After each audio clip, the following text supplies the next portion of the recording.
국무회의에서 심의 의결된 추가 경정 예산안을 둘러싸고 여야는 엇갈린 입장을 보였습니다.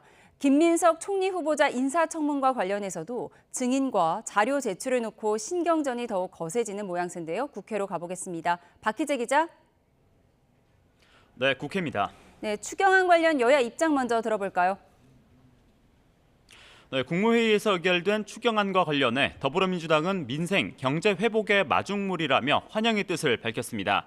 전 국민에 대한 민생 회복 지원금 지급이라는 보편 원칙 속에 취약계층, 농어촌 인구 소멸 지역에 추가 지원한다는 민주당과 이재명 대통령의 의지가 담긴 추경안이라고 강조했습니다. 이어 추경안 심사 관련 예결 특위 구성 등을 위해 국회가 할 일이 많다며 국민의힘의 협조를 촉구했습니다. 그러면서 하루빨리 추경안을 처리해 국민이 먹고 사는 문제부터 해결하는 게 내란으로 무너진 나라를 구하는 길이라고 강조했습니다. 국민의힘에 촉구합니다.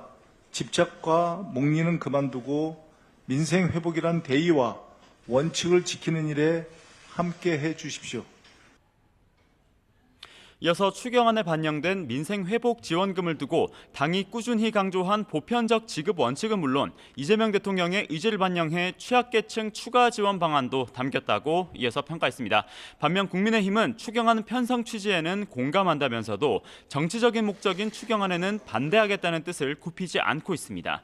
특히 논평을 통해 정부가 여러 논란에도 전국민 지원금 지급은 이루어졌다며 추경안이 포퓰리즘 신호탄이 되지 않기를 바란다고 맞받았습니다. 특히 추경안으로 경제가 살아날지 미지수라며 지원금은 이재명 대통령 당선 사례금이란 비판까지 나온다고 지적했습니다. 네, 국회 상임위원장 문제 등 원구성 협상 관련해서는 아직 답을 내지 못한 채 여야 공전이 이어지고 있죠. 네, 오후 3시 양당 원내 수석이 만나 협의를 진행 중입니다. 더불어민주당 문진석, 국민의힘 유상범 원내수석 부대표는 법사위원장 등 상임위원장 배분 문제와 추경안 처리 등을 위한 본회의 개의 시점을 두고 줄다리기를 이어가고 있습니다. 앞서 민주당은 지난해 22대 국회가 문을 열 당시 상반기 상임위원장 배분이 끝난 만큼 재조정 없이 공석인 상임위원장의 빠른 선출이 필요하다는 입장입니다. 진성준 정책위의장은 여야가 바뀌었다고 손대자고 들면 모든 상임위원장 자리를 다시 협상해야 한다며 정부 조직 개편에 맞춰 소관 상임위가 조정되면 그때 합의할 일이라고 강조했습니다. 반면 국민의힘은 원구성 재협상 필요성을 거듭 부각하고 있습니다. 송원석 원내대표는 숫자가 많다고 국회의장과 법사위원장을 다 갖는 건 관례를 깨트리는 거라고 말했습니다.